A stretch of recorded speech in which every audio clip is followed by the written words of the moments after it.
Hello everyone, welcome to this week's episode of Wehry Weekly History and Entertainment News. Berkshire County is not seeing as many COVID-19 cases than other places, so there are some new rules and regulations that will be great for entertainment businesses. This week's episode will be discussing these rules, along with other entertainment events that are going on in Berkshire County. Plus, in my newest segment, I'll be giving a movie review of a film I was able to see in the theaters, as well as the experience I had. First, it's time for this week's trivia question, which will be answered at the end of the movie segment. This week's question is, what is the highest grossing X-Men related movie? According to BoxOfficeMojo.com. Now, for this week's local entertainment headlines. On Tuesday, September 29th, Massachusetts Governor Charlie Baker announced that the state would be going into Phase 3, Step 2, after weeks of delays.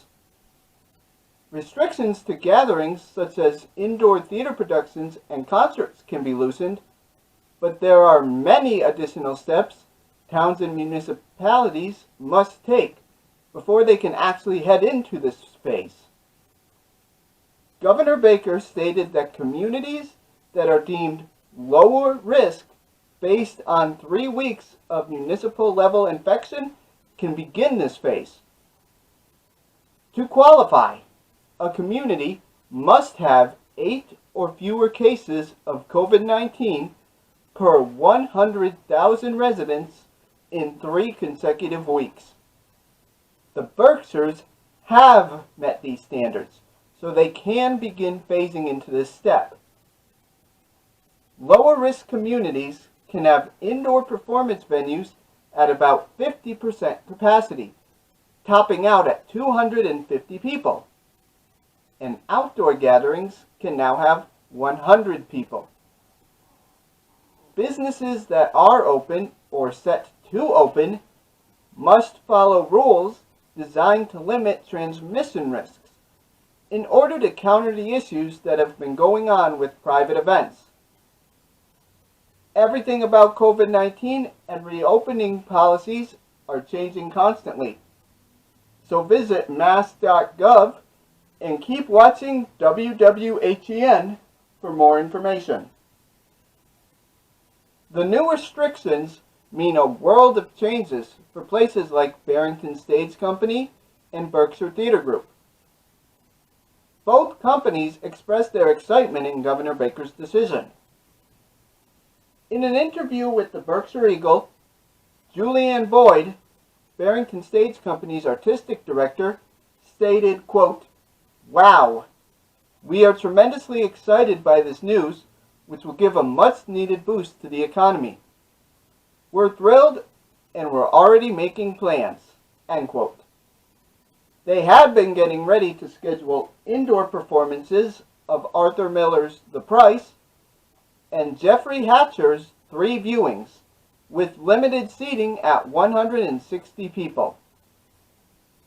While the new guidance from Governor Baker permits as many as 250 seats, Boyd stated that she would keep the number of seats at 160 as Barrington Stage had planned. Start dates for The Price and 3 viewings are still to be determined. Berkshire Theatre Group put on an extremely successful version of Godspell this summer, and artistic director Kate McGuire stated that she, quote, "found the best way to keep the virus under control is to ensure that the gathering is well managed and well controlled," end quote. It is not sure what BTG will be doing in the future, but ticket sales for Peter Pan, which will be occurring in December, have been suspended until the company determines what they can do over the next few weeks and months. Stay tuned to WWHEN for all updates. On September 29th, the North Adams Housing Authority approved a mural project that will transform one end of the Ashland Park Apartments into art. This is part of the Ashland Street Initiative, which is a project to enhance and beautify the area between downtown North Adams and MCLA. It was inspired by the Eagle Street Initiative, the citizens group that helped bring touches of art elsewhere in North Adams. Project coordinator Benjamin Lamb said that the mural, quote, will be inspired by the future generations of North Adams and the women and children who helped build the community and local industries over time, end quote. North Adams will be bringing in muralist Gaia to paint the mural. Raised in Baltimore, Gaia has created large-scale murals worldwide to engage whichever community he works in by using historical and sociological references to these neighborhoods. He has painted all over America, South America, and even in Europe. Whatever the final work looks like, North Adams is excited about how Gaia will enhance the discussion about North Adams' history. Speaking of art in North Adams, this week I'm going to be taking you on a brief tour of some of MASS MOCA's most famous displays of art. Our first exhibit is the toy collection Us by Jarvis Rockwell. Rockwell has a massive collection of toys and figurines, and his main goal with this is to have the figurines interact and organize themselves on glass panels. Essentially, Us is what would happen if the animated movie Toy Story was a live-action film. These figures stand in for avatars for ourselves. They act out the fantasies, beliefs, and values that shape our understanding of the world. The second artist on display is Sol Lewitt, who has 2 exhibits showing. His wall drawing retrospective occupies nearly an acre of specifically built interiors that are installed over 3 stories.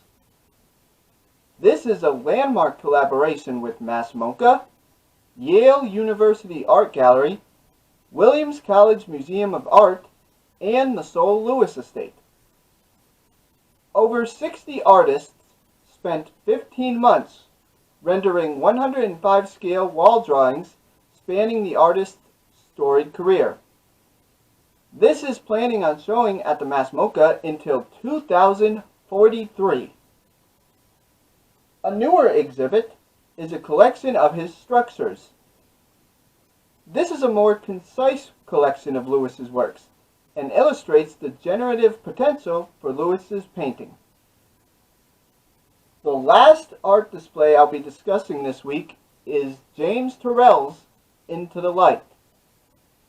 This is an interactive display of light, sound, and touch, where visitors can see how their bodies affect light, and vice versa. In Tyrell's hands, light is more than simply a source of illumination. It is a discrete, physical object. His sculptures and architectural inventions elevate experiences and perceptions of light and space. All of these exhibits and more are available to see at MASS MOCA. To purchase tickets, visit massmoca.org/visit. There is a strict courtesy code on the website, so make sure to check it out prior to your visit.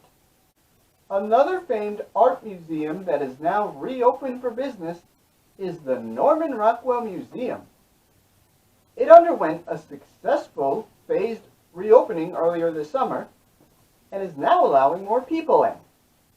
The Norman Rockwell Museum is open Thursdays through Mondays from 10 a.m. to 5 p.m. The first 2 hours of operation are reserved for seniors and the immunocompromised. Timed tickets are now required. To purchase your tickets, visit www.nrm.org/visit and click on Buy Tickets. They are available for 30-minute windows and cost $20 for adults $18 for seniors and or retired military, $10 for college students, and are free for children under the age of 18, active military members, teachers who live in the Northeast, and frontline medical workers. Masks and or face coverings are required for visitors over 2 years old, and guests are asked to stay 6 feet apart, observe capacity limits, and allow one-way foot traffic patterns. The museum store is open, but wearing gloves prior to entry to the store is mandatory. Visit nrm.org for more information about the Norman Rockwell Museum's reopening process, as well as to check out some of Norman Rockwell's art. Regal Cinemas nationwide, including the one in Lanesboro, is facing another crisis. On October 5th, it was announced that it would be closing all of its theaters in the United States. This was not due to the coronavirus itself, but rather, according to its website, quote, the lack of strong commercial films necessary for people to consider coming back to the theaters against COVID-19. It is unknown whether their latest release, War with Grandpa, will be released on demand, streaming, or delayed. But it's still a great family movie for these stressful times. This movie deals with 6th grader Peter's widowed grandfather Ed moving into his house. When Ed takes over Peter's bedroom, an absolute nightmare for a 6th grader, the two become involved in an escalating prank war, and neither side is backing down. The cast in this movie is excellent. Some of the actors include Oakes Fegley, Robert De Niro, Christopher Walken, Uma Thurman, and Rob Riggle. In this stressful age, we need a good movie to make us all laugh, and this should be it. However War with Grandpa is released, it's sure to be a big hit on whichever platform it chooses. Stay tuned to WWHEN for all updates on this crazy movie industry. Speaking of movies, I was able to attend the Regal Cinemas in Lanesboro prior to the nationwide closing on Tuesday, September 29th, to watch The New Mutants. This was, by far, the most unique experience I have had in a movie theater since I saw 2013's The Great Gatsby at a dinner theater while I was on vacation in Glens Falls, New York. Regal Cinemas in Lanesboro was not showing movies in the afternoon during the COVID-19 pandemic. They were only showing movies at night to limit the spread of the virus. You also had to buy tickets online and either bring in your phone or printed out tickets as shown here. The theater I was at for The New Mutants was almost entirely empty. It was my party of 2 plus another family of 3. The theater smelled clean and looked clean, and everyone was required to wear masks, except when eating or drinking. I felt even more safe when my party member wiped down the seats in full before we sat in them. In this world of COVID, people are still hesitant to go to the theaters. However, Regal Cinemas in Lanesboro felt extremely safe, clean, and friendly. As for The New Mutants itself, this movie had a long, hard road just to get into the theaters. As you can see by this slide here, the movie was delayed no more than 6 times due to a combination of the Disney-Fox merger, the disappointing box office of X-Men Dark Phoenix, and COVID-19. Was it worth the wait? While not spoiling anything, the movie was a mixed bag at best. The tone and genre of this movie was all over the place. At times, it felt like a drama, and other parts of it felt like a horror movie combined with a superhero movie. After all the years of delays the New Mutants faced, I thought there would be more of a consistent tone. The actors and special effects were fine, but if the story was improved, I think the New Mutants could have been something amazing. From a grade of 1 to 10, with 1 being the worst and 10 being the best, I give the New Mutants a 7 out of 10. It was good, it just needed more focus and a more consistent tone. Speaking of X-Men movies, it's now time for the answer to this week's trivia question. As a reminder, this week's question was, what was the highest grossing X-Men related movie according to BoxOfficeMojo.com? The answer is 2016's Deadpool. This may be a surprise, since Deadpool didn't have any connections to the X-Men films, either timeline. However, fans of Deadpool had been waiting for this movie for years. We're especially excited for the casting of Ryan Reynolds in a role. In the United States alone, Deadpool earned over an astonishing $363 million at the box office. Combined with its sequel, which was released in 2018, the Deadpool franchise has made over $681 million domestically.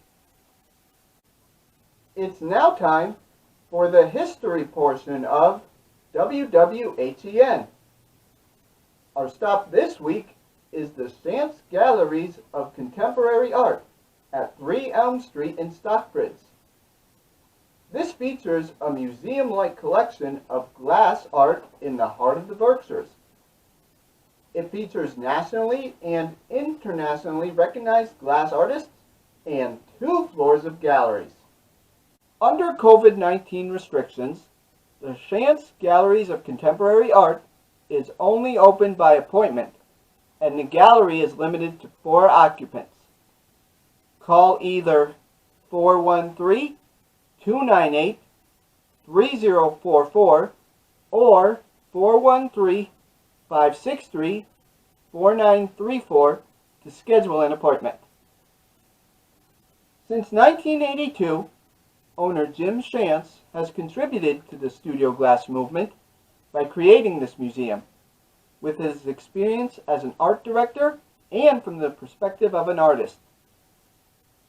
Many of the artists represented, which include Dale Chihuly, Richard Jolly, Dorothy Hafner, Benjamin Moore, and many others, are good friends of Chance's. He organizes tours and visits other artists' studios to get inspiration for the Chance Galleries Museum, which is still growing some 38 years later. Jim Chance has also curated several other exhibits apart from his museum.